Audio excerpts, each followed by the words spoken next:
Alright guys, we're back staring at my engine bay, and in this video we are going to talk about the best B58 platform if you're focused strictly on performance.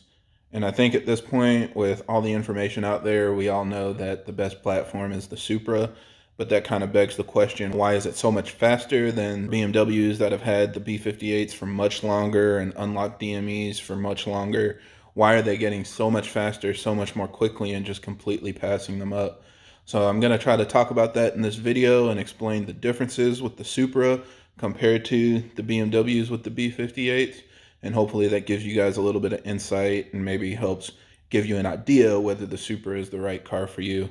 Now I'm also going to be doing another video to compare just the BMW platform. So if the Supra is out of the question, but you don't know whether you should get a 240, 340, 440, etc., I'm going to do a video to help compare those and kind of give you guys some insight on why I ended up with a 440i personally. And again, if you're in that camp, hopefully that can help you make that decision. But we have a lot to cover on the Supra, so let's go ahead and hop into the video. So when people ask me this question, the first thing that I like to say is just the community is so different when you look at the Supra guys versus the BMW guys.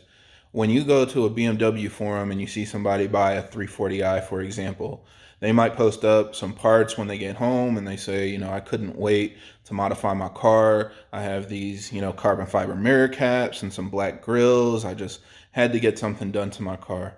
And that's all good and well. But if you go over and look at the Supra pages, those guys will show pictures of drag packs. They'll have slicks sitting in their living room. They'll have a nitrous setup. They don't even know who's tuning their car yet, but they've already ordered some software just to get themselves set up. And these guys are 100% dedicated to setting good quarter mile times. And that's the big difference between, the BMWs and the Supras. The communities are just way different and operate way differently. Now, that shouldn't be a surprise, because BMWs come in 4-seater packages, 4-door packages. They're much more family oriented and give less sacrifices to people that want to buy them and have them as their only car, daily drive them in different types of weather and things like that. If you go and buy a Supra, you know that you're signing up for a 2-door, 2-seater, rear-wheel drive coupe, and that car is going to have a lot of sacrifices that come with it. So the people that buy those cars aren't worried so much about practicality. They're not worried about the same things that a lot of BMW owners are. They are buying it strictly for the performance, most likely having that as just an extra vehicle or a toy that they can have fun with. Now, when the aftermarket sees a community like this, they're quick to support it. And that's why the Supra gets so much more support than the BMW counterparts. You have a lot of guys that are buying these cars, willing to spend a lot of money on them to make them as fast as possible. Whereas with the BMW community, there are a lot of sacrifices being made when you modify your car. People are worried about reliability, consistency, having their car running and not having it down for a while doing different modifications.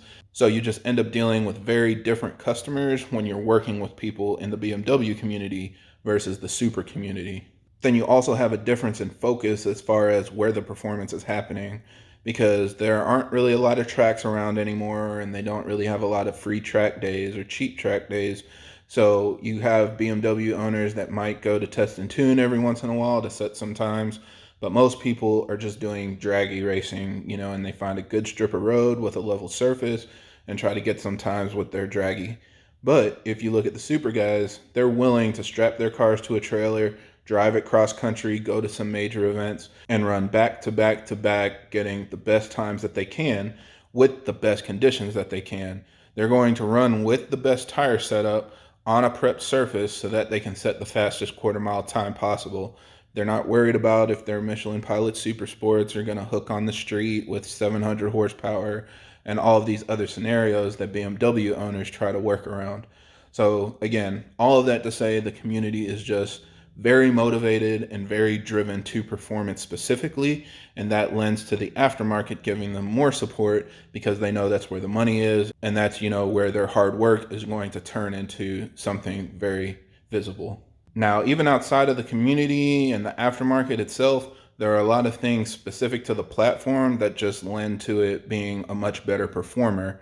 And you can add power all day, but if you don't have a platform that is properly set up for performance, you're going to be sacrificing a lot of things at the end of the day. So let's go ahead and talk about the technical differences between the 3-liter Supra and the BMWs with the B58 engine. So the first thing that people like to focus on is weight, because the next thing you're concerned about with adding power is reducing weight.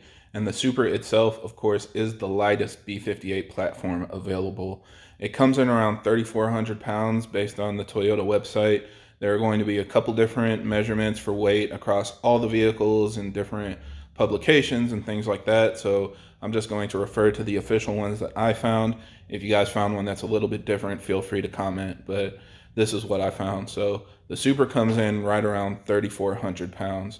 And this car has very limited options. There aren't a lot of different things that you can add to it to add additional weight. So even the heaviest one isn't that much heavier than, the base model Supra. Now, if you step up even to the absolute lightest BMW, that comes in at the rear-wheel drive M140i with a manual transmission. It still comes in at almost 100 pounds over the Supra. So you're seeing an immediate weight penalty by going to a BMW with the B58 engine compared to the Supra. And then, of course, there's a lot that you can build up from there. So if you actually want to go fast in your BMW, so you get the automatic instead of the manual, you're going to add an additional 30 to 50 pounds of weight. And that's just strictly because the transmission itself is heavier than the manual. With the clutch, you're going to have a torque converter, 8 gears, a lot of different things that add additional weight.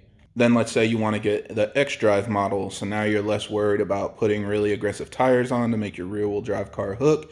You'll get the X-Drive one with all-wheel drive so that you get better traction and more scenarios even on the street. That alone is going to add an additional 100 to 120 pounds because now you're adding an additional transfer case, axles, half shafts, all of these components are going to be added onto the system that add additional weight to the car.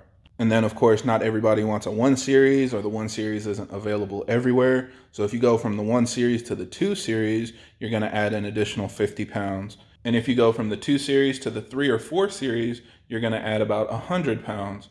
So now the bigger the car, of course, has additional weight, which has an additional penalty on how well the car performs.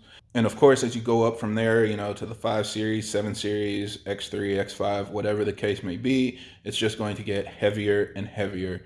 So all of that prevents you from hitting the same performance, even if you have the exact same amount of horsepower, just because you're having to push more weight with the same amount of power. Then we can look at other things like gearing, because gearing plays a big role in how well a car accelerates, especially in the quarter mile where the first 60 feet have a really big influence in how that final quarter mile trap and ET will be. So if you look at the final drive, the Supra actually has a 3.15, whereas the automatic 1 and 2 series and the automatic 3 and 4 series have a 2.81. So that more aggressive final drive will help the car accelerate out of the hole quickly. And as long as it has, the traction to support it and it's able to put it all down, it'll get to the 60 foot faster, 0 to 60 faster, and of course the quarter mile faster. It also has a more aggressive first and second gear. So again, that lends to better acceleration with the exact same power because you're going to have more torque and more power making it down to the wheels when you launch. So those first 2 gears are going to accelerate more quickly, which again lends to better performance in the quarter mile. Even things like the tire diameter come into play because the tire diameter on the Supras from the factory are taller than the 2, 3, and 4 series. And when they switch to slicks, they make sure that they get the right size so that they're optimizing their gearing, because that plays a big effect in how much torque is making it down to the wheels so that they get better performance on the hit and then, of course, get a better quarter mile time. Then there are a lot of other smaller things as well, like the Supra itself is a shorter car with a sharper nose, better aerodynamics. Basically, everything about the car lends to it having better performance when it's accelerating in a straight line. And that's something that you can't even really change. You can pull as much weight as you can out of the car, add as much power as you can to the car, but if everything's equal between the Supra and the BMW with the B58, the Supra will still edge it out just because the way that it's designed and set up will help it accelerate more quickly, hit higher trap speeds, and lower ETs. So hopefully this gives you all the insight into the differences between the Supras and the BMWs with B58 engines, and you can understand why that car performs so much better. There are so many different things that can affect a quarter mile time, or really any metric that you're looking at, whether it's a rolling 60 to 130, 100 to 200, whatever that might be. You know, these guys setting their cars up to make a lot of power with minimal weight and going specifically to a track where it's set up to get the best times is what's helping them set the bar so much higher than a lot of the BMWs are able to reach. Anyway, that's all I have. If you have any other thoughts, feel free to leave them down below and we can keep the conversation going. Again, thanks for watching these videos. I hope you guys enjoyed. And if you have any other questions or comments, leave them down below.